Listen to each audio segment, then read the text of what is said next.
Welcome back to the YOUniverse Podcast, where we dive into the complexities of the human experience, but also personal growth that comes from that experience.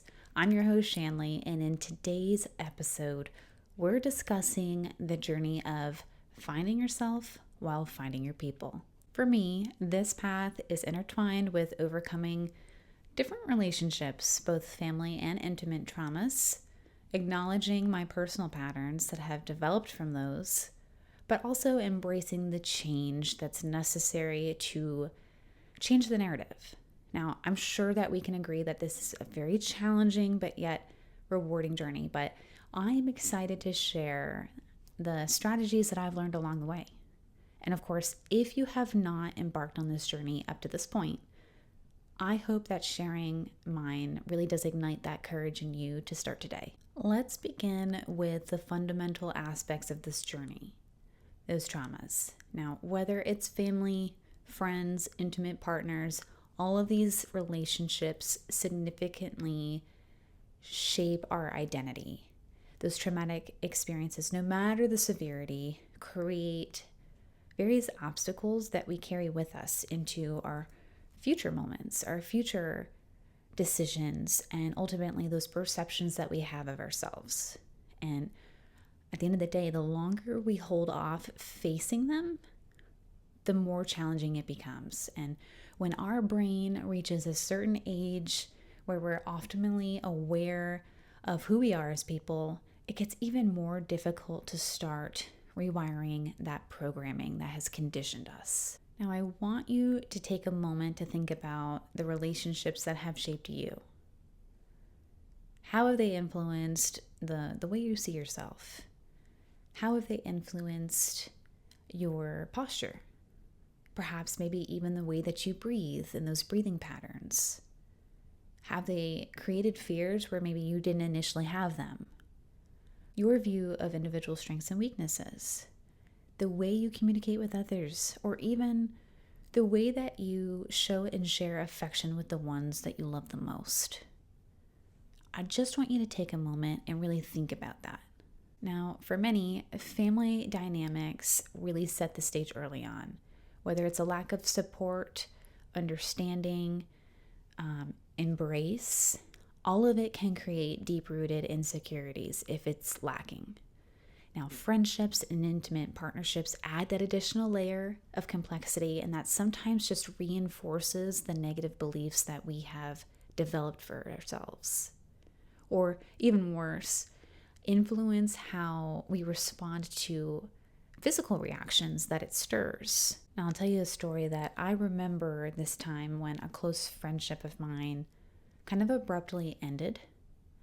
And it ended during a time that I was really silently struggling. And I can't speak for you, but I tend to be the mama bear friend. I'm there when it matters the most. I'm the protector. I'm the confidant. I'm the one with the sound advice. And sometimes I'm the one that just requires the least amount of maintenance to sustain, and the last one to take anything personally at all. I'm truly, the way that I see it, I am everyone else's rock when they're in need, even strangers. But the thing about being the rock is that no one knows how to function when the rock cracks. When their solid ground shakes, they panic and they run without pulling you to safety. And as a result of that, you learn very quickly how to be your own rock, not to lean on any other people or trust them, because at the end of the day, they aren't there when you need them the most, or even when you ask for it. So it's less disappointing when you just take matters into your own hands and you figure it out yourself. So in the case of the friend that had decided to sever the ties with me, it was during a moment that I needed her a lot, or anybody really. I shared my struggles as best as I knew how, and I explained my position as best as I could process it. But as an outcome of that, I was met with blame for not nourishing the relationship, our relationship. And as opposed to being asked how I could be supported through a difficult time, I was told that I am cold and empty, which was confirmation that she had actually heard what I said, but she missed the actual cry for support. Now, at the time, this event, alongside many other circumstances with other people, if I'm being honest with you, it shook my sense of who I am. It left me questioning my worth and my role in various types of relationships. And, at the end of the day, I realized that everything leaves a mark, but it also offers that opportunity for growth and self-discovery. And so I use it as that fuel to self-reflect. So to break free from the grip of these impactful moments, we have to commit to that self-reflection. We have to actually seek help. But we also, more importantly, above all, have to practice methods that foster the healing. Now, things that can do that are things like therapy, counseling, support groups, athletic communities, churches, even volunteer opportunities. They're all great places to start. Why? Because they offer that sanctuary. It's that opportunity to process the old, but also welcome the new emotions that we're developing along the way, to be able to actually move forward. In some ways, we're kind of like snakes. We're shedding that old skin, but we're also creating this new, brand new, shiny, slithery version of us. So in my journey, I said this in my first episode, but I did the eye movement desensitization reprocessing therapy, which is that EMDR. That really helped me understand the roots of these evolved insecurities I didn't even know I had, but they also taught me how to navigate them, and better yet, control the emotions that were a product of that. But it wasn't just about seeking the professional help. It was the art of practicing what I've learned along the way in this helpful setting. Things like mindfulness, journaling, self-reflection, they're all great, powerful tools to reinforce that healing journey. And to be honest with you, I know that they work because when I implemented them, I saw tremendous outcomes. And I could look back and have that opportunity to reflect on things that made me who I am and the better version of who I am. So when my therapist gave me anything that I needed to complement what we were actually doing in the sessions, I literally did everything that she gave me. And I want to just take a moment to highlight that I also had a strong will to get to the other side of the pain that I was feeling at the time. I was really tired of the narrative that was ruling my life and what truly felt beyond my control at the time. You guys, I was miserable. Happy, optimistic, joyful people, morning people, you name it, they were all annoying to me. Every little thing that they did irritated the hell out of me. I couldn't stand even being in my own presence sometimes. So I got to asking myself, how could I ever expect somebody else to want my company as well if I couldn't even stand myself? This is what I like to call my pivot point. I had this wonderful job with somebody that I loved and happened to live with at the time. And at the end of the day, I didn't want to lose that person to this dark side of myself. But more importantly, I didn't want to lose myself to the dark side of myself because I never actually truly took time to get to know me on my own as an adult, without influence, I should say. Now, the cool but very scary thing about EMDR is that you essentially exist in this dual reality. Before you even begin, you go through the screening process. It's a psych evaluation. I think I took 4 different psych evaluations to make sure that I was sane enough to actually proceed, because they always describe it as opening this Pandora's box when you begin. And in hindsight 2020, I truly get that reference now because it is like opening Pandora's box. Now, once you establish a timeline of influential events in your life, you begin working through that timeline, sometimes working forward, sometimes working backwards. But when you're going back and forth on that scale, it's kind of hard to navigate the days. Old traumas, feelings, even physical reactions surfaced, and it became very difficult to know what I was experiencing, where it was related to, whether it was like my past or my present. And it was almost like telephone wires were crossing and routing to the wrong home. As difficult as it was to experience that with someone in my life at the time, it almost served as that accountability tool that I needed to commit. And I did my very best to communicate everything I was experiencing to my partner. I even tried to coach him on how he could actually be there and be supportive to me during those times when I didn't even know myself.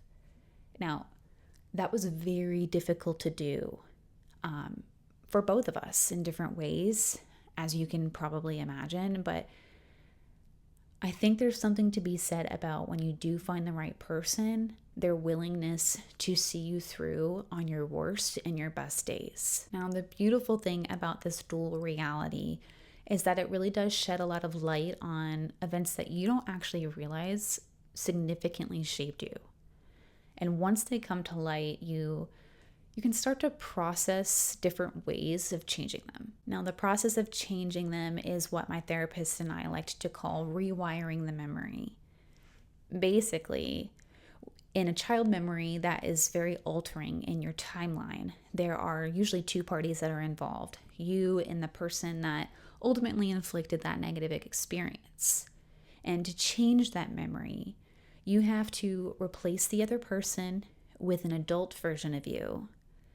And you begin rewiring that memory with your adult self by treating your child self in the way that would have made you feel good in that pivotal moment. Then you repeat this exercise while adjusting your sensory pulsars. Now, in my case, I had pulsing devices that I held in my hands. The vibrations and the way that they were adjusted during these moments or along the timeline would send signals to sections of my brain to stimulate, but also embed these new memories that I was formulating at the time.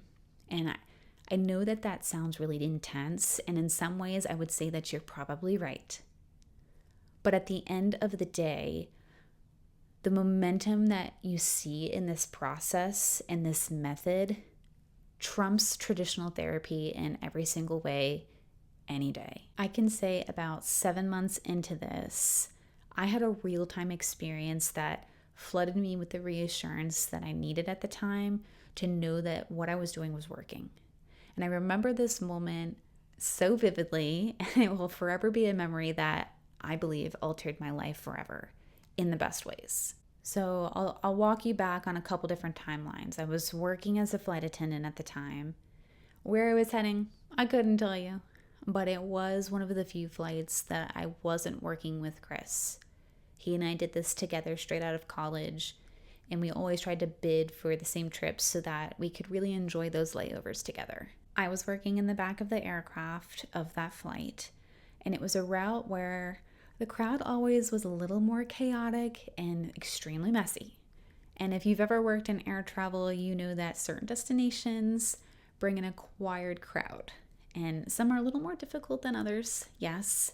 Some a little more cleaner than others. But this day was already seeing the works of things. We were running behind all day. We were hitting delays, which put me close to that timeout window. And if you're unfamiliar, but flight attendants, at least at the time, we couldn't work more than 18 hours in a single day for health and safety purposes. And at this point, I was pushing close to that 18-hour mark, and I was done. My patience, everything, you name it, I was just done with the day. Now, before I get into the details of this day and this experience, it might be helpful for me to backtrack a little bit more and also know that there is a family figure in my life that I felt was very controlling over everyone in our immediate family. And as a result of this, I was not allowed to be myself, or I didn't feel safe enough to be myself, nor could I develop my own voice without actually being shut down or told not to be me. And as a result of that, the identity that I ended up adopting wasn't actually my own, it was that person's. And because that family member was everything that I knew I didn't want to be, at least in this regard, it put me in this constant state of war with myself, this loathing of any noticeable similarities that I had. It kind of created this belief that I was that person, and it made me hate myself. But what I did identify in my therapy sessions is obviously that this wasn't true. I was not that person. And I never actually truly was. I just never embodied who I was on my own. I didn't even know what that looked like because for so long I was told I couldn't embrace that. So this is what our exercises in therapy began being centered around. Who is Shanleigh? Who is that identity? What does that voice sound like? And I'll use a very simple memory that we worked through that was kind of the introduction to a lifelong pattern of greater and even more severe events with this same message. Imagine a 3-year-old Shanleigh in a barbecue restaurant, coloring with 2 family members. And while we were waiting on our food, mind you, I was 3, so I did not know how to color in the lines. Honestly, I was probably just learning about what the different colors were and any kind of affiliation for like gender that might be associated with those colors. I don't know. I was 3, but I was just following anything my creative heart desired. If I wanted to scribble this way, I scribbled this way, And I remember how excited I was when I finished what I felt like was my masterpiece at the time. And I showed it to my family, those 2 family members. As soon as I did, it was followed with, "That's good, honey, but try to see if you can color in the lines like this," which was then followed with a demonstration, as you can imagine. And my excitement was immediately shot down. And of course, followed with this attempt to try to do what was being shown to me and epically failing because I was not there yet. I was not the age. And I couldn't do it as good as them, so I didn't feel like it was enough. And I was told when I actually couldn't do it, "Oh, you'll get it when you're a little bit older." Now, I understand some of you listening are thinking, this is ridiculous. This is minute. How is this traumatic? But what you're missing here is the start of what becomes a series of missed opportunities for praise and inappropriate environments and opportunities for criticism to be better, which ultimately end up creating this internal pressure to be perfect and that nothing I ever did was enough to please those around me. Now, let's pause. Let's really think about that. Please those around me. It created this reassurance and satisfaction that other people's opinions had control of my worth.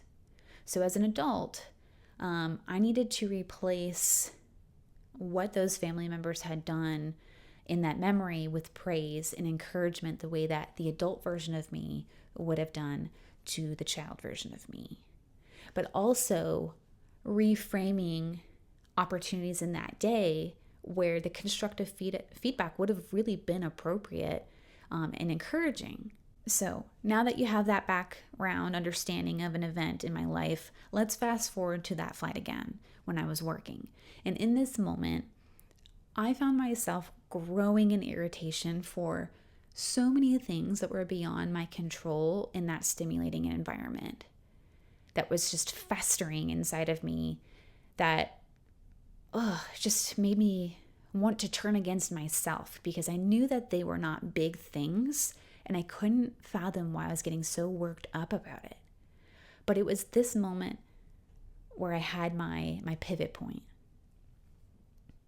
Everything I was taking in kind of started moving in slow motion. And the noise that was filling the aircraft kind of went silent, or maybe more like the adrenaline ring that you hear when your adrenaline's going, But as opposed to having an adrenaline rush, my body was immediately feeling lighter. Like this rock, this boulder had been lifted out of my body, and for the first time, I was in a state of bliss. I could literally hear my own voice surfacing for the first time. And like the person that had conditioned that internal voice was standing in front of me. And a little version of me, little Shan, had this voice that was peeking out from around the person that I had embodied for so long. And they were saying, hey, wait, Shanleigh, listen to me. You do have a voice.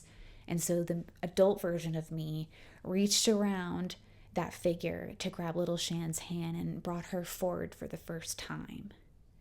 And everything that had been consuming me physically and mentally disappeared in an instant. Now, this imaginary scene that was happening in my mind in the middle of chaos of an experience highlighted a very simple message. I wasn't this miserable person that loathed other people or myself, or blamed these other people for my problems, or hated their joy and happiness. I was just simply tired. I was tired. I needed to take a freaking break from this stimulating environment when I was running on empty for the day. And now this is the Shanleigh that is born. And every day from there on out is filled with moments like these where little Shan is coaching and empowering big Shan that everything she is and is learning to be is being embraced, and it's okay. And the art of learning what that looks like is okay. And I know that sounds crazy, but it changed my life forever, and it allowed me to shed a version of me that wasn't even me at all. So all of that to say is that breaking through experiences that have weighed us down is a major stepping stone in your self-development journey.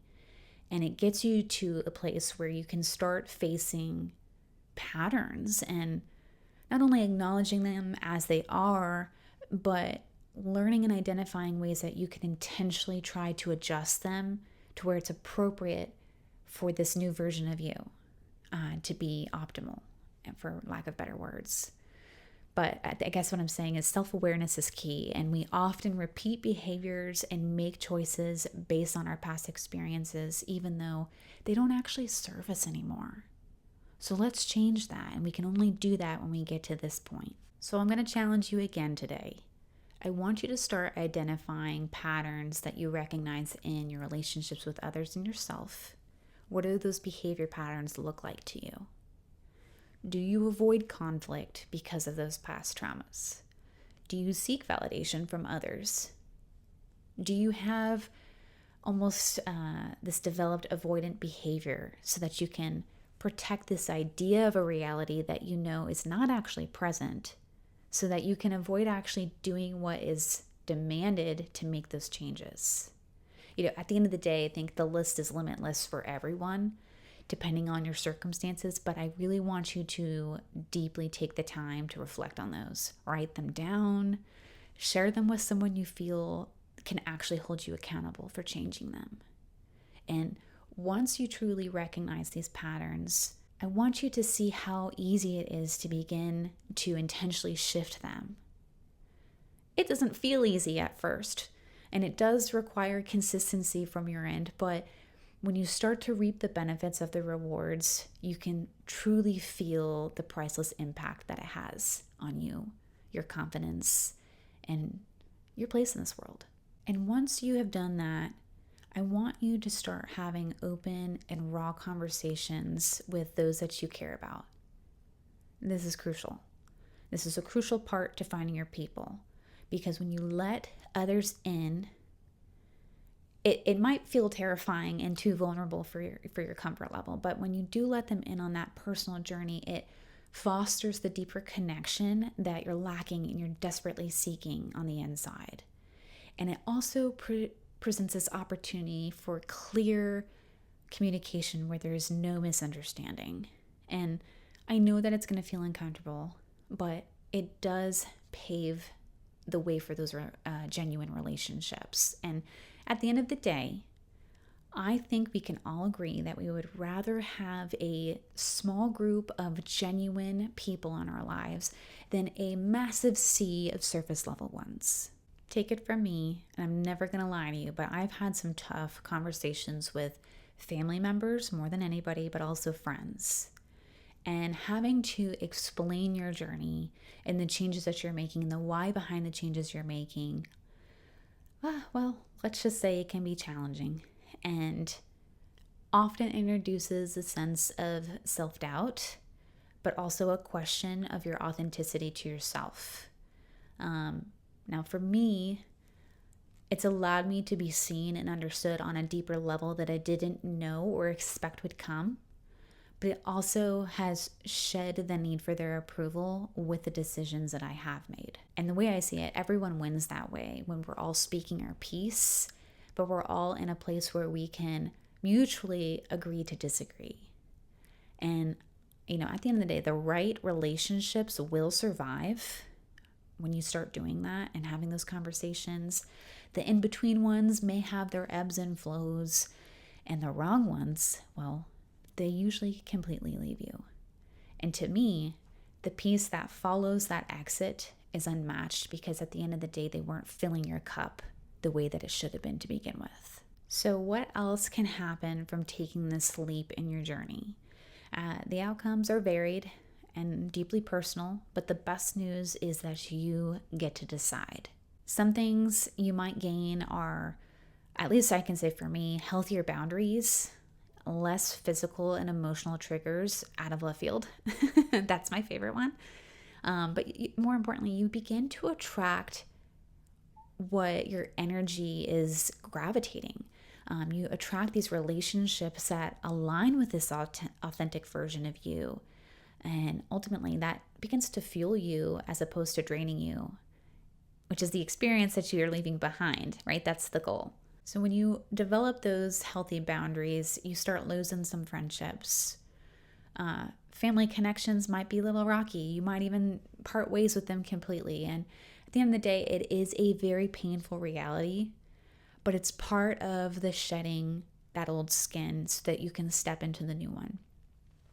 There are periods of self-questioning and whether or not you're making the right decisions. And you might find yourself a little lonely to initiate the process, but you aren't meeting this crossroad in your mind, then you aren't actually leaning in fully. And just know that it is normal.